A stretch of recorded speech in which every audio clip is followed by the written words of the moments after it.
साथीहरु तपाईहरुको फोनमा यस्तो हुन्छ हेर्नुस् हेर्नुस् यस्तो चाहिँ कसरी बनाउँछ हेर्नुस् हामीले डबल ट्याप गर्नुबित्तिकै हाम्रो फोन लक हुन्छ डबल ट्याप गर्नुबित्तिकै अन हुन्छ है हामीले यो यसै गरेर पनि लकको अन अफ गर्न सकिन्छ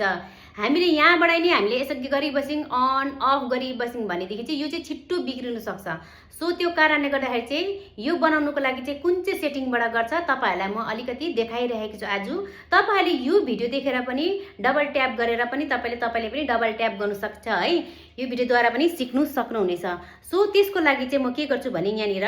डबल ट्याप गरेर सबैभन्दा पहिला यहाँ त्यसको लागि चाहिँ कुन चाहिँ सेटिङमा जानुपर्छ यहाँ सबैभन्दा पहिला म गइरहेको छु सेटिङमा आयो है सेटिङ सबैलाई थाहा छ यो सेटिङमा जानुस् यो सेटिङमा गएपछि यसलाई एकताल क्लिक गर्नुहोस् यहाँ आएपछि तपाईले हेर्नुभयो भने home screen and lock screen भनेर लेखेको छ देख्नु भएको होला है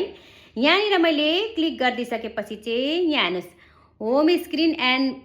लेआउट भनेर लेखेको छ यो चाहिँ यसरी बन्द भएको होला तपाईले यसलाई खोलिदिनुहोस् है र यहाँनिर लेखेको छ डबल ट्याप टु लक भनेर लेखेको छ तपाईहरुको यस्तो बन्द छ भने तपाईले यसरी खोलिदिनुहोस् त्यहाँदेखि तल आउनुहोस् ओह्रालो आएपछि यहाँनिर हेर्दै जानुपर्छ डबल ट्याप टु वर्क हैन और टर्न अफ स्क्रिन तपाईको यस्तो बन्द छ भने यसलाई खोलिदिनुहोस् यति मात्र गरेपछि तपाईको भइहाल्ने कुरा छ र हमेशा के काम गर्दाखेरि तपाईले फेरि डबल ट्याप गर्नुहोस् आफ्नै आप ओपन भइहाल्नेछ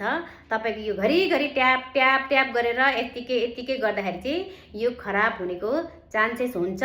नै हुन्छ सो त्यो कारणले गर्दा तपाईले जान्नु होला र है यसरी डबल ट्याप गर्दा चाहिँ हाम्रो ओपन हुने रहेछ डबल ट्याप गर्दा चाहिँ हाम्रो स्क्रिन लक हुने रहेछ भन्नेको विषय लिएर र हजुरलाई यो जानकारी कस्तो लाग्यो भिडियोलाई मन पर्यो भने लाइक कमेन्ट शेयर गर्नु नबिर्सिदिनु होला bye bye C you next video